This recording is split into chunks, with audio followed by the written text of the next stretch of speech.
साथियों ने HKRN के ऊपर भी बड़े सवाल किए। मैं सुनता रहा इनकी, मगर जवाब देंगे और अब जवाब के समय नहीं है। मैं तो माननीय अध्यक्ष जी, आप देखते हैं कि मैं बोला भी नहीं हूं, मैंने कुछ कहा भी नहीं है। मैं तो इनकी बात को सुनता रहा, नोट करता रहा।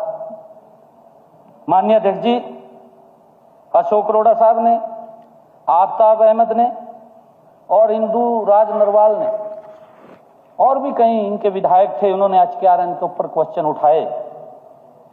हमने युवाओं को, माननीय अध्यक्ष जी, ठेकेदारों के शोषण से बचाने के लिए, इनके समय में क्या होता था माननीय अध्यक्ष जी, अगर कोई बच्चा ठेकेदार के ऊपर कॉन्ट्रैक्ट बेस पे लगता था, उसकी 1 महीने की सैलरी तो पहले ले लेते थे, फिर जब उसको कॉन्ट्रैक्ट बेस पर लगाते थे उसका पैसा ले लेते थे। कितना शोषण युवाओं का होता था। उनको पूरा पैसा नहीं माननीय अध्यक्ष जी मिलता था, पूरा मानदेय नहीं मिलता था, हर महीने 1 महीने की सैलरी देनी पड़ती थी, लगातार 3 महीने तक, 4 महीने तक। और कई बार तो माननीय अध्यक्ष जी ये हालात थे, 1 महीना काम करवाया और लास्ट के दिनों में उसको बाहर कर दिया, दूसरे को रख लिया, उसको पैसा भी नहीं दिया। इस प्रकार का शोषण माननीय अध्यक्ष जी इनके समय के अंदर ठेकेदारी प्रथा में होता था। हमने उसको बचाने के लिए कौशल रोजगार निगम का गठन किया। माननीय अध्यक्ष जी, भी किसी युवा के साथ अन्याय ना हो, उसको पूरा सम्मान मिले, और उसको लेकर के हमने कौशल रोजगार निगम गठित किया। इसके रोल पर आने से पहले जो पीड़ा युवाओं को सहन करनी पड़ती थी, माननीय अध्यक्ष जी, उस पीड़ा से हमने बचाया। किसी भी जो ठेकेदार के ऊपर लगे हुए थे, किसी का EPF नहीं कटता था, किसी को EIC का लाभ नहीं मिलता था। माननीय अध्यक्ष जी, वो जाते थे, आ जाते थे, ऐसी स्थिति थी। और लोग कहते थे युवा हमारा, क्योंकि प्रथा इस प्रकार की मैंने की हुई थी कि भाई हमें कॉन्ट्रैक्ट बेस पर ही लगवा दो, कॉन्ट्रैक्ट बेस पर ही लगवा दो। किसी को 8,000 मिलते थे, किसी को 6,000 मिलते थे, किसी को 9,000 मिलते थे। ये इनके हालात थे। युवाओं को इतना शोषण होता था। ये बेरोजगारी की बात करते हैं, ये HKRN के ऊपर माननीय अध्यक्ष जी क्वेश्चन उठाते हैं, उंगली उठाते हैं। इनको कोई अधिकार नहीं है ये इस प्रकार की बातें करने। ये यहां बैठते तो मैं इनको पूरा ही ना दिखाता। अब मैं ये तो यही कहूंगा अध्यक्ष जी, ये लुक गए जाएगा, ये हरियाणा प्रदेश के जनता इन लुकोने वाले आगे, इनको बाहर नहीं दिखाएंगे। आदरणीय अध्यक्ष जी, हमने 2019 में अपने चुनावी घोषणा पत्र में सरकारी नौकरियों में ठेकेदारी प्रथा को बंद करने का संकल्प लिया था। माननीय अध्यक्ष जी, मुझे खुशी है कि हमने HKRN का गठन करके उस संकल्प को पूरा किया है, युवाओं को पूरा सम्मान दिया है। हमने अनुबंध आधार पर नियुक्त कर्मचारियों के कल्याण के लिए और अनुबंध आधार पर पारदर्शी ढंग से, माननीय अध्यक्ष जी, मानव हस्तक्षेप के बिना हुई नियुक्तियां करने के लिए हरियाणा कौशल रोजगार निगम का गठन किया है। निगम के पोर्टल पर उम्मीदवार की शिक्षा, अनुभव, हर चीज के नंबर हैं माननीय अध्यक्ष जी, और इन्हीं नंबरों के आधार पर कंप्यूटर से उम्मीदवारों की लिस्ट निकलती है जिनको हम HKRN में नियुक्त करते हैं। माननीय अध्यक्ष जी, निगम के तहत लगाए गए सभी अनुबंधित कर्मचारियों को EPF भी मिलता है, ESI का लाभ भी मिलता है, लेबर वेलफेयर फंड की सुविधा भी मिलती है।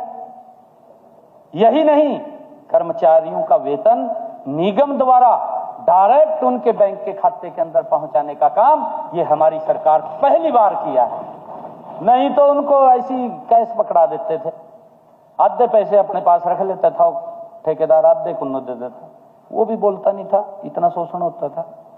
माननीय अध्यक्ष जी, हमने उन कर्मचारियों को जो HKRN के अंदर जो कर्मचारी नियुक्त हुए हैं, माननीय अध्यक्ष जी, उनको आयुष्मान भारत चिरायु योजना का लाभ भी देना हमने शुरू किया है। जिन हमारे परिवारों की वार्षिक आय 3 लाख रुपए तक है, ऐसे परिवारों को भी हमने इसके अंदर नॉमिनल चार्ज लेकर के इस योजना का लाभ उनको दिया कि 1500 रुपए वो देंगे और उनको 5 लाख रुपए तक का लाभ देने का काम ये हमारी सरकार ने किया है, मुफ्त में उनके साथ जोड़ने का काम किया है।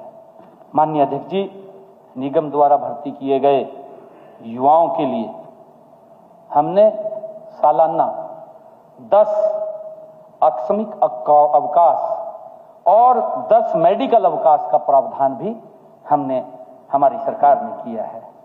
आदरणीय अध्यक्ष जी, मुझे खुशी है कि हमने पिछले दिनों ही जो महिला दिवस के अवसर के ऊपर हर महीने एक अतिरिक्त विशेष अवकाश का प्रावधान भी हमने उसके अंदर किया है। महिला कर्मचारियों के लिए मातृत्व अवकाश की सुविधा भी हमने दी है। हरियाणा कौशल रोजगार निगम अब सरकारी क्षेत्र में माननीय अध्यक्ष जी अनुबंध आधार पर मैन पावर की नियुक्ति के लिए एकमात्र ये स्रोत बन गया है। कहीं किसी विभाग के अंदर किसी को किस प्रकार का स्किल व्यक्ति चाहिए, हमारे पास HKRN के पोर्टल के ऊपर पूरा का पूरा डाटा है। हम तुरंत वहां से उठा करके बिना किसी भेदभाव के उस विभाग को भेज देते हैं। किसी का कोई 5 पैसा नहीं लगता, किसी का कोई शोषण नहीं होता। माननीय अध्यक्ष जी, ट्रांसपेरेंसी आधार के ऊपर एक गरीब परिवार का बच्चा भी हरियाणा सरकार के अंदर काम करना शुरू कर देता है। ये व्यवस्था हमने खड़ी की है। माननीय अध्यक्ष जी, हमारी सभी भर्तियां पूरी पारदर्शिता के तरीके से हो रही हैं, बिना किसी मानवीय हस्तक्षेप के हो रही हैं। हमें गर्व है इस बात का। एक टेक इन बिल्ड ऑनलाइन प्रक्रिया द्वारा की जाती है। माननीय अध्यक्ष जी, इसमें उन उम्मीदवारों को भी वीरता दी जाती है, क्योंकि इनके समय के अंदर तो ये यहाँ नहीं बैठे हैं, आदमी की आंखों से आंसू आ जाते हैं। माननीय अध्यक्ष जी, अगर बात को सुन लें, हरियाणा प्रदेश का एक गरीब व्यक्ति जिसकी कोई पहुंच नहीं होती थी, जो किसी के पास जा नहीं सकता था, इनके समय के अंदर तो ऐसी स्थिति थी माननीय अध्यक्ष जी, गरीब व्यक्ति वोट दे देता था।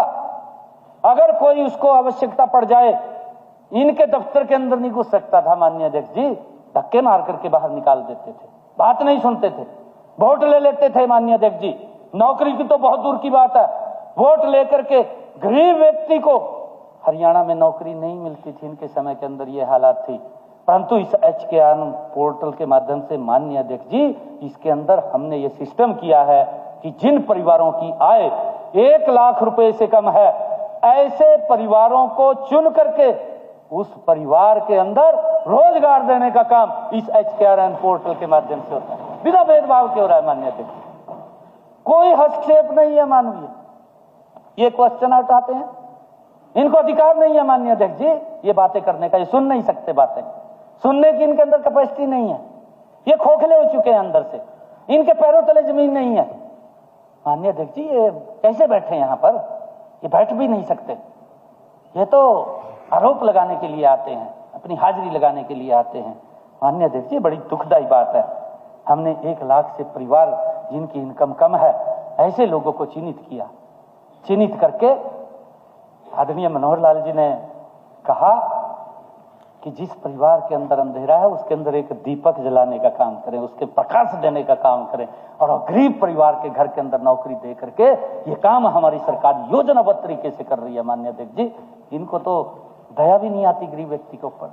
ये ऐसे लोग हैं, तभी तो इनको बाहर किया है। माननीय अध्यक्ष जी, आज भी अपने आप चले गए बाहर, ये बाहर ही है, ये अंदर नहीं आएंगे, ये बाहर ही है।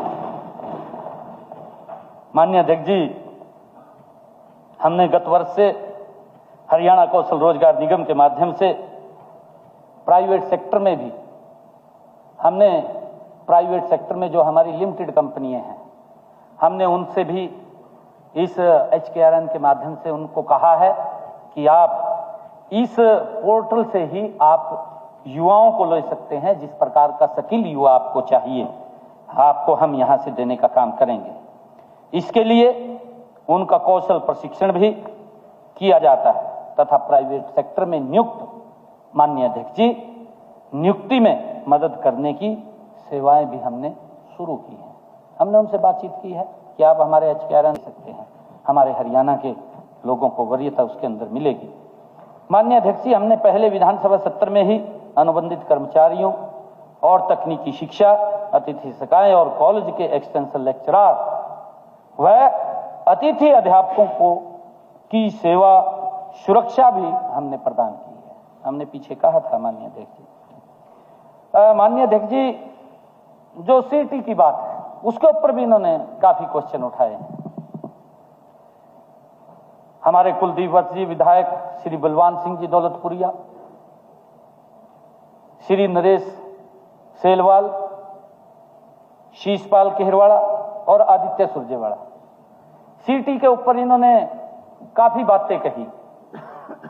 माननीय अध्यक्ष महोदय, हमने कॉमन पात्रता परीक्षा की सभी तैयारियां, मैं आज आपके माध्यम से ये कहना चाहूंगा, अपने CT के भी सभी युवा साथियों को आज ही कहना चाहता हूं कि हमने CT की पात्रता परीक्षा के लिए सभी तैयारियां पूर्ण कर ली हैं।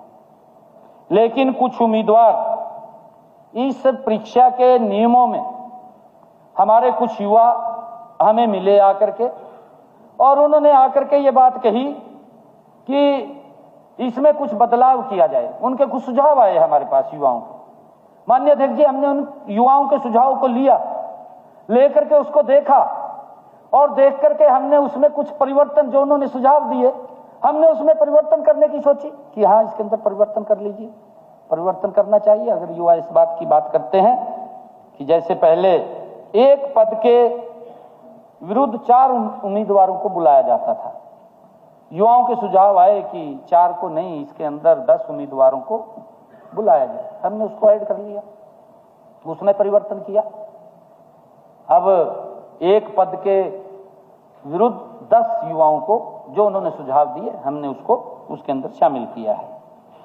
आदरणीय अध्यक्ष जी, हमने नए नियमों व मानदंडों के अनुरूप इस परीक्षा की तैयारियां जोर शोर से की जा रही हैं और मैं आपको बताना चाहता हूं कि हम CT का पेपर मई माह में आयोजित कर लिया जाएगा। हम उसकी तैयारी में मजबूती से लगे हुए हैं। ये जो बात बोल रहे थे माननीय अध्यक्ष जी, डंकी रूट की इन्होंने बात की। वैसे तो कॉलिंग अटेंशन में हमारे मंत्री महोदय ने उसके ऊपर पूरा डीपली चर्चा की है, परंतु काफी बातें उसके ऊपर अशोक अरोड़ा जी ने उठाई, शीशपाल केरवाला जी ने उठाई, आफ्ताब जी ने उठाई, अर्जुन चौटाला जी ने भी इसके ऊपर आवाज उठाई। गीता भुक्कल, श्रीमती गीता, भेजने वाले एजेंटों के खिलाफ भी सख्त कार्रवाई कर रहे हैं। हम HKRN के माध्यम से लीगल रूट से माननीय अध्यक्ष जी विदेशों में युवाओं को भेजेंगे। हमने ये पूरी तैयारी कर ली है। HKRN को मिनिस्ट्री ऑफ एक्सटर्नल अफेयर द्वारा रिक्रूटिंग एजेंट के लाइसेंस भी दिए जाते हैं माननीय अध्यक्ष जी, सैद्धांतिक मंजूरी भी उनको मिलती है। और जल्द ही इस विषय पर हम HKRN के माध्यम से विज्ञापन भी जारी करेंगे कि कितने युवाओं को बाहर से हमारे पास डिमांड आती है कि कितने युवा हमने भेजे भी है माननीय अध्यक्ष जी। हमने लगभग 500 के करीब युवाओं को विदेश में भेजने का काम किया। किसी युवा का माननीय अध्यक्ष जी 1 पैसा नहीं लगा, सिर्फ उसका टिकट का किराया लगा है, ओनली टिकट लगा है उसका। हमने बाहर उसको काम भी दिया है। हम भेज रहे हैं उनको, लीगल तरीके से भेज रहे हैं। हमें मालूम है कि कौन बच्चे कहां पर हैं और मैं तो आदमी और उनको लाने का काम करती है। ये हमें मालूम होना चाहिए कि हमारे भारत के लोग कहां कहां पर हैं, सुरक्षित हैं, उसकी चिंता नरेंद्र मोदी जी कर